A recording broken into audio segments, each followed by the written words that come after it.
بنگلے کے مالی نے اسے سوچ میں گم دیکھ کر چونکا دیا تھا۔ مجھے ایک عورت ملازم کی ضرورت ہے، کہاں سے ملے گی؟ با اعتماد ہو۔ کیا پاس کے گاؤں میں کوئی با اعتماد عمر رسیدہ عورت مل سکے گی جو یہاں میرے پاس بھی رہ سکے؟ نگین نے چائے کا سپ لیتے ہوئے پوچھا۔ بی بی جی پتہ کرنا پڑے گا، کیا معلوم مل جائے؟ میں آپ کو کل بتاؤں گا، اب میں چلتا ہوں جی، شام ڈھل رہی ہے۔ مالی نے باہر کی جانب اپنے قدم بڑھا دیے۔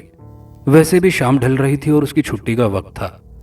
وہ روز ٹھیک ٹھاک فاصلہ طے کر کے اس بنگلے پر آتا اور لان میں لگے پودوں کی کانٹ چھانٹ کرتا۔ نگین سے اس کی بات روزانہ اجرت پر ہوئی تھی، جو اس نے فاصلے کے حساب سے دگنی بتائی تھی، جو نگین نے بلا اعتراض قبول کر لی تھی۔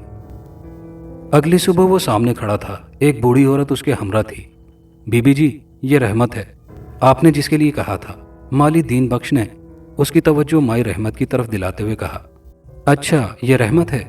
بڑھیا کو دیکھ کر نگین کے ہونٹوں پر مسکراہٹ پھیل گئی۔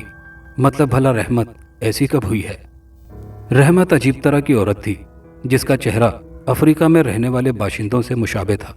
موٹے موٹے پھیلے ہونٹ لیکن گہری رنگت، اور بال کالے لمبے سیاہ، اور چکنے چہرے پر درشتگی اور کھردرا پن تھا، اور آنکھوں میں ویرانی اور بے تاثر کیفیت تھی، جن میں چند لمحوں سے زیادہ دیکھ پانا مشکل تھا۔ نگین کو رحمت کچھ زیادہ پسند نہیں آئی تھی، جانے کیوں اس کی طرف چند لمحے دیکھنے سے ہی اس کے دل کی دھڑکن تیز ہو جاتی تھی، اور خاصی سردی میں بھی ماتھے پر پسینے کے قطرے چمکنے لگتے تھے۔ لیکن اس نے اپنی اندرونی کیفیت کو ظاہر نہیں ہونے دیا تھا۔ ویسے بھی یہاں اس دور افتادہ جگہ پر واقع بنگلے میں کل وقتی ملازمہ ملنا خاصا مشکل کام تھا۔ یہ مالی دین بخش کی مہربانی تھی، اور پھر اگر دین بخش اسے لے کر آیا تھا تو وہ یقیناً قابل اعتماد بھی ہوگی۔ اس نے معمولی تذبذب کے بعد رحمت کو ملازمت کے لیے رکھ لیا تھا۔ رحمت زیادہ نہیں بولتی تھی، اور نہ ہی اس کی کریدنے کی عادت تھی، جو عام ماسیوں میں بکثرت پائی جاتی ہے۔ لیکن نگین کو اس کی یہ عادت سے زیادہ پراسراریت معلوم ہوتی تھی۔ اس نے اکثر اسے زیر لب کچھ بدبداتے ہوئے پایا تھا۔ ایک دن اس نے نہ چاہتے ہوئے بھی اسے مخاطب کیا۔ مائی رحمت، ادھر آ کر میرے پاس بیٹھو۔ وہ خاموشی سے آ کر بیٹھ گئی۔ دین بخش کا کام پچھلے کئی دنوں سے ختم ہو چکا تھا، اس لیے اب بنگلے پر نہیں آیا کرتا تھا۔ رحمت بی بی، تمہارا تعلق کس جگہ سے ہے؟ میرا مطلب آبائی تعلق کہاں سے ہے؟ ایک لمحے کو رحمت نے جھٹکے سے اس کی آنکھوں میں دیکھا۔ ان میں موجود جنگلیوں بلیوں جیسی چمک نے نگین کو کسی قدر خوفزدہ کر دیا تھا۔ اسی جگہ سے ہے بی بی جی، اور کہاں سے ہوگا؟ وہ بولتی بھی قدرے سخت لہجے میں تھی۔ لگتا تو نہیں، نگین نے بے ساختہ کہہ دیا۔ میرا مطلب تمہارا چہرہ، انداز و اطوار، کیا تم پڑھی لکھی ہو؟ میرے پاس وہ تعلیم نہیں جو آپ کے پاس ہے بیگم صاحبہ، لیکن میرے پاس میری روح کو روشن رکھنے کی تعلیم ہے۔ اب بھی اس کا لہجہ سخت تھا۔ میں جاؤں بی بی جی؟ چولہے پر ہانڈی رکھی ہے۔ اسے خاموش پا کر رحمت نے پوچھا تو نگین نے سر ہلا دیا۔ انکار کی گنجائش نہیں تھی۔ رحمت کام کاج کی تیز تھی۔ عام طور پر نگین کے اٹھنے سے پہلے ہی وہ منہ اندھیرے اٹھ جایا کرتی تھی۔ ہر چیز وقت مقررہ پر حاضر رہتی، کبھی کسی چیز میں کمی نہ ہوتی۔ لیکن ایک بات تھی جو نگین نے نوٹ کی تھی، وہ یہ کہ ڈیپ فریزر میں موجود گوشت خود بخود کم ہو جایا کرتا۔ حالانکہ ذخیرہ شدہ گوشت اس سے کہیں زیادہ ہوا کرتا تھا جو پکانے کی ضرورت تھا، لیکن کم پکنے کے باوجود بھی گوشت جلد ہی ختم ہو جاتا تھا۔ تو کیا رحمت خود علیحدہ سے پکا کر اپنے لیے رکھ لیتی ہے؟ وہ سوچنے لگی، لیکن ایسا کچھ بھی نہیں تھا۔ نگین نے کچھ دن لگاتار کچن میں جا کر پکاتے ہوئے اس پر نظر رکھی تھی۔ ویسے بھی وہ کھانے والے چکر میں اپنا اصل مقصد بھولنا نہیں چاہتی تھی، جس کے لیے وہ صبح اٹھنے کے بعد گاڑی لے کر نکل جاتی اور شہر کی شفاف سڑکوں پر دھوپ سائے ہواؤں اور بادلوں کی پرواہ کیے بغیر سبحان کو تلاش کرتی رہتی۔ کئی جگہ اس نے کئی ویران جگہوں پر خطرہ مول لے کر خالی کوٹیج بھی دیکھ ڈالے تھے، لیکن سب بے فضول محسوس ہو رہا تھا۔ سبحان کا کوئی نشان، کوئی سراغ نہیں مل رہا تھا۔ اس دن جب وہ واپس لوٹی تو رحمت بنگلے پر نہیں تھی۔ نگین جانتی تھی وہ یقیناً نیچے ڈھلان سے لکڑیوں کا انتظام کرنے کے لیے گئی ہوگی، کیونکہ سردیوں میں اس علاقے میں آتش دان میں ہر وقت لکڑیوں کی ضرورت پڑتی رہتی تھی، جسے رحمت کبھی کم نہیں ہونے دیتی تھی۔ کافی دیر گزر چکی تھی، لیکن رحمت نہیں لوٹی۔ اس کے سر میں شدید درد ہو رہا تھا اور چائے کی طلب ہو رہی تھی۔ وہ خود ہی کچن میں چلی آئی تاکہ اپنے لیے چائے بنا سکے۔ کچن میں عجیب سی بدبو پھیلی ہوئی تھی۔ اس نے ناک سکیڑ کر محسوس کیا اور ایگزاسٹ چلا دیا۔ چائے کا پانی رکھنے کے بعد اسے خیال آیا تو اس نے جلدی سے فریزر کھول کر دیکھا۔ فریزر کا ڈھکنا اٹھاتے ہی اچانک اس پر لرزہ طاری ہو گیا، کیونکہ فریزر کے اندر کا منظر ہی کچھ ایسا تھا۔ اس کے ہاتھ سے فریزر کا ڈھکنا فوراً چھوٹ گیا، کیونکہ اندر کسی جنگلی جانور کی کھال اور بالوں سے بھرپور ایک ران پڑی تھی جس سے شدید بدبو اٹھ رہی تھی۔ نگین کو ابکائی آنے لگی، خوف سے اس پر لرزہ طاری ہو گیا، اس کا دم گھٹنے لگا۔ وہ سہمی ہوئی جلدی سے فریزر بند کر کے اور اندر اپنے کمرے میں آ کر لیٹ گئی۔ اس قدر سردی میں بھی گھبراہٹ کے ساتھ ساتھ اس کا پورا جسم پسینے سے شرابور ہو رہا تھا۔ وہ بستر سے اٹھی اور آگے بڑھ کر کمرے کی کھڑکی کھول دی، پھر بستر پر آ کر لیٹ گئی۔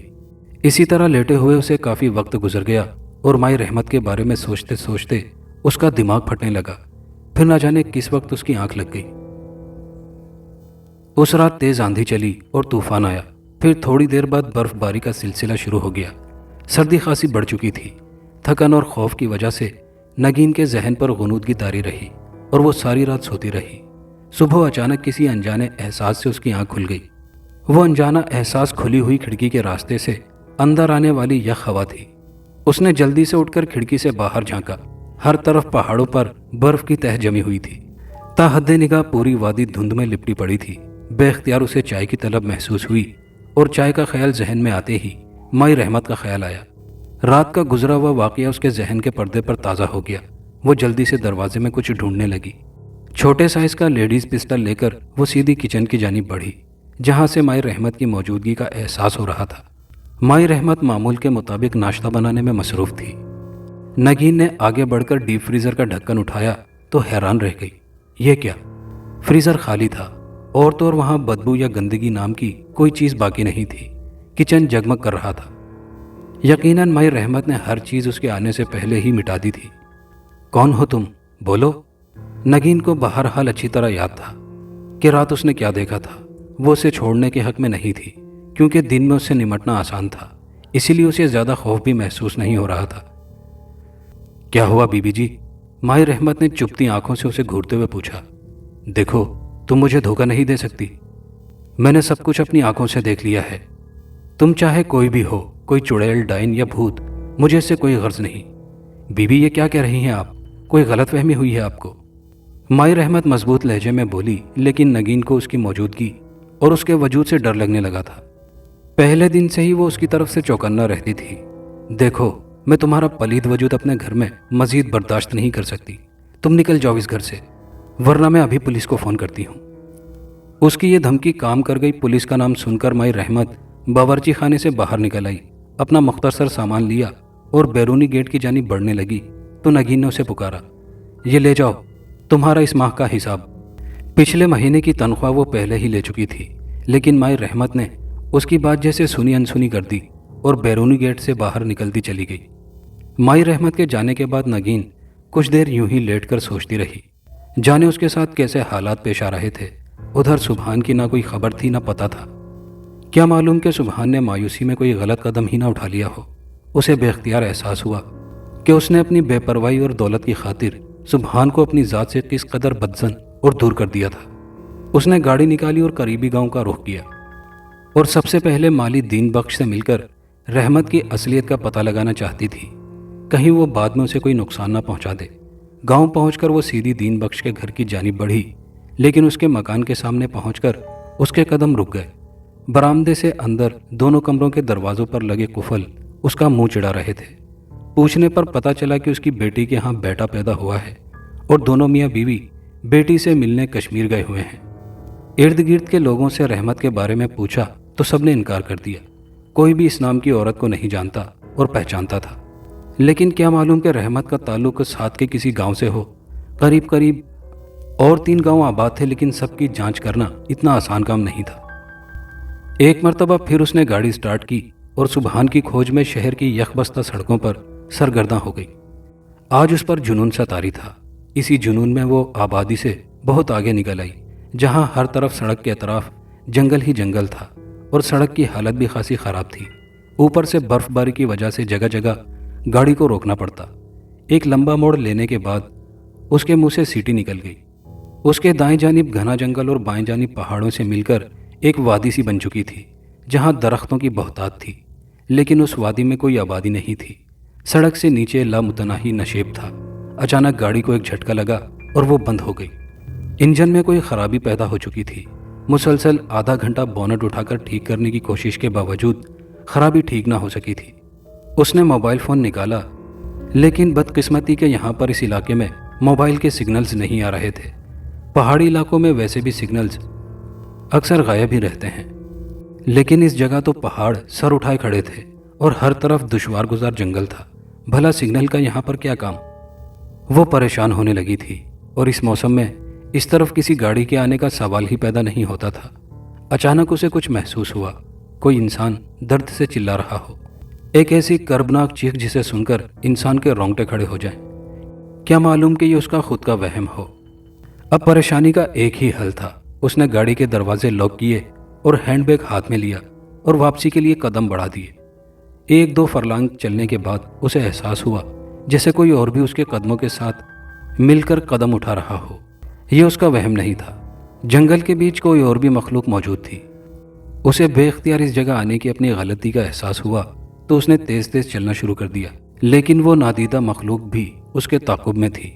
شاید وہ اسے کسی جگہ گھیرنا چاہتی ہو، اسی لیے اس کے ساتھ آنکھ مچولی کھیل رہی تھی، لیکن اس کا رکنا موت کو خود دعوت دینا تھا۔ وہ سرپٹ بھاگنا شروع ہو گئی۔ اچانک کسی درندے کی چیخ نے اسے رکنے پر مجبور کر دیا۔ زندگی میں انسان کو سب کچھ نہیں ملتا۔ آج میں زندگی سے بے پرواہ اور آوارہ ہوں، نوجوان ہوں۔ میری آنکھوں میں جلتے دیے کسی کی بے وفائی اور دل آزاری نے کئی سال پہلے بجھا دیے تھے۔ میں نے اسے بہت چاہا تھا۔ چاہت کا احساس اور لطف کسی کو چاہ کر ہی محسوس کیا جا سکتا ہے۔ یہ ایک نشہ ہوا کرتا ہے جسے صرف اور صرف چاہنے والا ہی محسوس کر سکتا ہے۔ میں نے جسے چاہا، جسے پوجا، اندھیری راتوں میں اس کی یاد کے دیے اپنے لہو سے جلاتا۔ اس نے میری چاہت، خلوص اور محبت کو ٹھکرا دیا۔ اسی سیکریٹری نے اپنے باس کی دل کی رانی کی جگہ لے لی، سب کچھ چھوڑ چھاڑ دیا۔ مادی چیزوں کی تو اور بات ہے، اس نے تو مجھے چھوڑ دیا دولت کی خاطر۔ میرا دل چاہا کہ خود کو جلا ڈالوں، آگ لگا دوں اس دنیا کو، ہر چیز کو جلا ڈالوں۔ میں بھاگتا ہوا اپنے چھوٹے سے گھر میں پہنچا جہاں میں اکیلا رہتا تھا۔ میں خود کو اندر بند کر کے کوئی ایسی اذیت ناک سزا سوچنے لگا کہ جو خود کو دوں کہ میری روح تا قیامت میرے مرنے کے بعد بھی اذیت سے نہ نکل سکے۔ میں نے بجلی کے تار ننگے کیے اور انہیں خود سے یوں چمٹا لیا جیسے کوئی سپیرا خود کو سانپوں سے چمٹائے رکھتا ہے۔ بجلی چمکی تھی، زمین پر بھی اور آسمان پر بھی۔ میرے گھر میں بھی شعلے سے نکلے۔ مجھے لگا کہ میرا جسم درد کی عطا گہرائیوں میں جھٹکے کھا رہا ہے۔ مجھے ہوش نہ رہا اور میں بے ہوش ہو گیا۔ پھر محلے کے کچھ ہمدرد لوگ آئے اور مجھے قریبی سرکاری اسپتال لے آئے۔ ہوش میں آنے پر میں نے خود کو اجنبی چہروں کے درمیان پایا تو چیخنے چلانے لگا۔ اچانک میرے سامنے روشنی کا ایک جھماکا سا ہوا، ہر چیز ایک کیمرے کے فلیش کی مانند چمکی اور میں پھر اذیت سے بے ہوش ہو گیا۔ دوبارہ نہ جانے میں کتنے دن بعد ہوش میں آیا اور خود کو اپنے تنگ و تاریک گھر میں لیٹے ہوئے پایا۔ پاس ہی میز پر چند دوائیں اور دودھ کا ایک گلاس رکھا ہوا تھا۔ کیسی طبیعت ہے تمہاری؟ تاشفین مجھ سے پوچھنے لگی۔ وہ بیچاری اس شخص سے محبت کی طلبگار ہو رہی تھی جو خود اسی جذبے کے لیے کسی دوسرے کا طلبگار تھا۔ کیوں بچا لیا ہے تم نے مجھے؟ میں نے اس کی دل کی حالت کی پرواہ کیے بغیر اس سے گلہ کرتے ہوئے کہا۔ بچانے والی ذات تو اللہ تعالیٰ کی ہے، میں نے تو اپنی محبت اور چاہت کا فرض ادا کیا ہے، وہ استانیوں والے لہجے میں بولی۔ وہ محلے کے ایک اسکول میں پڑھاتی تو تھی۔ اچھا۔ میرے سر میں درد کی شدید ٹیسیں اٹھی اور میرے سامنے کیمرے کے فلیش کی مانند چمک ابھری اور منظر پل دو پل میں گھوم گیا۔ وہ کسی شخص کی لاش تھی جس پر بہت سارے چیل کوے اڑ رہے تھے۔ اس شخص کو میں نے پہلے بھی کہیں دیکھ رکھا تھا، جانے کیوں مجھے یہ احساس ہونے لگا۔ کیا ہوا؟ کیا سر میں شدید درد ہو رہا ہے؟ وہ تڑپ اٹھی تھی۔ ڈاکٹر صاحب نے کہا تھا کہ تمہیں ایسے اعصابی جھٹکے اکثر لگا کریں گے، شاید اب تمہاری اذیت بڑھ جائے گی، یہی تم چاہتے تھے نا؟ وہ آنکھوں میں آئے ہوئے آنسو روکنے کی ناکام کوشش کرنے لگی، لیکن میں اسے بتا نہیں سکا کہ میں نے اس جھٹکے کے دوران کیا دیکھا تھا۔ یقیناً قدرت میرے دماغ میں سے بے مصرف ہونے کا احساس مٹانا چاہتی تھی، اسی لیے مجھے دوسروں کی موت دکھانی شروع کر دی۔ اگلے دن سارے اخباروں میں ایک بہت اہم خبر تھی۔ ایک بہت بڑے سیاسی لیڈر کا قتل تھا اور اس کی موت کا منظر میں ایک دن پہلے دیکھ چکا تھا اور اخبار میں پڑھ کر اس کی تصدیق ہو چکی تھی۔ شاید قدرت نے میری خواہش پوری کر دی تھی۔ میں یہی چاہتا تھا کہ خود کو ایسی اذیت دوں جس سے میری روح مرنے کے بعد بھی کانپتی رہے، لیکن قدرت نے یہ کام میری زندگی میں ہی کر دیا تھا۔ ہر روز مجھے ایک منظر، ایک نئی موت دکھائی دیتی اور دماغ کی نسیں پھٹنے لگتی۔ دوسروں کی موت، وہ بھی اذیت ناک موت، دیکھنا آسان کام نہیں ہوتا۔ میں شدید کرب میں مبتلا ہو چکا تھا۔ تاشفین میرے سامنے بیٹھ کر دلاسے دیتی اور اپنی پرنم آنکھوں سے مجھے دیکھتی رہتی۔ اسے واقعی میری ذات سے انسیت ہو گئی تھی۔ اسے بتائے بغیر ایک دن میں نے سب کچھ اٹھایا اور اس محلے اور شہر سے دور نکل آیا۔ اس گاڑی والے نے مجھے لفٹ دی تھی، ایک مفلوق الحال شخص کو۔ اس کی بہت مہنگی گاڑی تھی، خوبصورت اور دیدہ زیب لباس، صاف ستھرا اور روشن چہرہ اور کشادہ پیشانی، غرض وہ ہر طرح سے مکمل تھا۔ اس نے اپنا نام زہیب احمد بتایا تھا۔ میں بغور اس کی جانب دیکھے جا رہا تھا کہ اچانک کیمرے کی فلیش جیسی چمک ہوئی اور گاڑی کی ونڈ اسکرین پر ایک منظر روشن ہو گیا۔ یہی گاڑی ایک سنسان روڈ پر الٹی پڑی ہوئی تھی۔ قریب ہی ایک مہیب چمگادڑ خوفناک انداز میں اپنے سیاہ پر پھیلائے چکر کاٹ رہی تھی۔ ہر طرف خون ہی خون بکھرا ہوا تھا، منظر ختم ہو چکا تھا۔ میرا جسم پسینے میں شرابور تھا اور سر گھومنے لگا تھا۔ اچانک مجھے اس شخص پر رحم آنے لگا۔ میں نے بے اختیار اس کے اسٹیئرنگ سنبھالے ہاتھ پر ہاتھ رکھ دیا تو اس نے میری طرف دیکھتے ہوئے گاڑی روک دی۔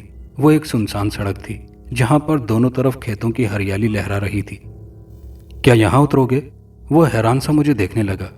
نہیں، مجھے آپ سے کچھ بات کرنی ہے، میرا اتنا کہنا تھا کہ اچانک اس کا چہرہ زرد پڑ گیا۔ اس نے جلدی سے ڈیش بورڈ کے نیچے ہاتھ ڈال کر پستول نکال لیا۔ دیکھیں، آپ غلط سمجھ رہے ہیں، میں کوئی چور اچکا نہیں۔ اتنا سمجھ لیں کہ آپ اگلے 1-2 روز احتیاط برتیے، گاڑی چلانے سے آپ کو ایکسیڈنٹ متوقع ہے۔ میں نے صاف صاف کہہ دیا تھا۔ ویسے بھی میرے اندر سے بناوٹ کب کی ختم ہو چکی تھی۔ اس کی آنکھوں کی چمک بڑھ گئی۔ وہ ایک طنزیہ ہنسی ہنس کر بولا، اوہ گاڈ۔ اس کی مسکراہٹ اور ہنسی دونوں بے ساختہ تھی۔ اس نے اپنے بٹوے سے اپنا وزٹنگ کارڈ نکال کر میری طرف بڑھا دیا۔ میرے اس پرسنل نمبر پر فون کر کے تم 1-2 روز نہیں، کئی روز تک میری خیریت معلوم کر سکتے ہو۔ ہاں، میں تمہاری ہدایت پر عمل کرنے کی کوشش کروں گا، اس نے دوستانہ لہجے میں کہتے ہوئے مجھے گاڑی سے اتارا اور آگے بڑھ گیا۔ مجھے بار بار اس کا خیال آتا رہا اور میں قریبی گاؤں کی جانب بڑھ گیا۔ اس سے اگلے روز اسی گاؤں سے میں نے فون کر کے اس کی خیریت معلوم کی۔ وہ ٹھیک تھا اور حیران بھی کہ میں واقعی سنجیدہ تھا۔ پھر ایک دن اور گزر گیا۔ نہ جانے میرے اندر کیا کرب بھر چکا تھا کہ میں ساری رات نہ سو پایا۔ بار بار مجھے اس کا خیال آ رہا تھا۔ بھلا وہ میرا کیا لگتا تھا، لیکن میں اپنی طرح کسی کو برباد ہوتے ہوئے نہیں دیکھ سکتا تھا۔ میں نے دوسری صبح پھر سے اس کی خیریت معلوم کرنے کے لیے فون کیا تو اس کی آواز آنسوؤں میں تر تھی۔ اس نے بتایا اس کے والد کی گاڑی خراب ہو چکی تھی۔ اس کا ڈرائیور اور والد رات کسی ضروری کام کے سلسلے میں دوسرے شہر جانے کے لیے روانہ ہوئے تھے، لیکن ایک سنسان جگہ پر گاڑی کسی کھڈ میں جا گری جس سے ڈرائیور معذور اور اس کے والد کی موت واقع ہو چکی تھی۔ وہ مجھ سے ملنا چاہتا تھا، مجھ سے دوستی کرنا چاہتا تھا۔ زندگی ایک مرتبہ پھر سے میری جانب ہاتھ بڑھا رہی تھی۔ دوستی اور اپنائیت کے رشتے ایک مرتبہ پھر سے میری جانب پیش قدمی کر رہے تھے۔ انسان کو زندگی میں ہمیشہ دوستوں کی ضرورت رہتی ہے، لیکن میرے دماغ کی حس بڑھنے سے میری صحت بہت گر چکی تھی۔ میں بھلا کہاں اس قابل تھا۔ میں ایک مفلوق الحال اور وہ امیر و کبیر، میں اس کا ہم جوڑ نہیں بن سکتا تھا۔ بہرحال امید کے برعکس اگلے دن وہ مجھے لینے آ پہنچا تھا اور مجھے اپنے ساتھ شہر اپنے گھر لے آیا اور اپنے عالیشان بنگلے کی اینیکسی میں ٹھہرا دیا۔ وہ کوئی عام بزنس مین نہیں تھا۔ اس کے قریبی دوستوں میں شہر اور ملک کی بڑی شخصیات کا شمار تھا، جن میں پولیس آفیسر، جج، وکیل، بزنس مین اور سیاستدان بھی شامل تھے۔ شاید اس میں اس کی مکمل اور نکھری شخصیت کا عمل دخل بھی کچھ زیادہ تھا، جس کی وجہ سے لوگ اسے دوست بنانے میں فخر محسوس کرتے، ورنہ پیسہ تو آنی جانی چیز ہے۔ اس نے میری بڑی قدر کی، میری طرف دوستی کا ہاتھ بڑھایا اور ضروریاتی زندگی کی ہر شے میرے آگے ڈال دی۔ ٹوپی سوٹ میں بہت اچھا نہ سہی، کمزور جسم کے ساتھ کسی قدر اچھا لگنے لگا۔ ایک گاڑی بھی فراہم کی اور پھر اپنے قریبی دوستوں سے ایک شام ملوانے کے لیے پارٹی میں لے آیا۔ سڑک کے بائیں جانب نشیب میں برف کی تہہ پر خون کے تازہ نقش و نگار بنتے جا رہے تھے اور قریب ہی ایک بھیڑیا فٹ ٹریپ میں جکڑا ہوا چلا رہا تھا۔ وہ یقیناً کسی شکاری کا لگایا ہوا فٹ ٹریپ تھا۔ اس کا مطلب تھا کہ اس علاقے میں ضرور کوئی موجود تھا، اور اس ٹریپ سے اندازہ ہوا کہ یہاں بہت سارے فٹ ٹریپ، ڈیتھ ٹریپ اور فلائنگ ٹریپ بھی یقیناً ہوں گے۔ یہ سوچ کر اس پر خوف کا غلبہ مزید بڑھ گیا۔ اس نے اچانک سڑک کے کنارے سرنگوں درختوں پر نگاہ دوڑائی، لیکن وہاں کسی فلائنگ ٹریپ کا نام و نشان نہیں تھا۔ اس کا مطلب ہے کہ سڑک پر چلنا محفوظ تھا، بجائے اس کے کہ شارٹ کٹ راستے کو چنا جائے اور مصیبت مول لی جائے۔ ایک مرتبہ پھر نگین نے قدم آگے بڑھائے۔ بھیڑیا ابھی تک شکنجے میں جکڑا ہوا درد سے بلبلا رہا تھا۔ بے اختیار اس پر رحم آنے لگا۔ وہ رک چکی تھی۔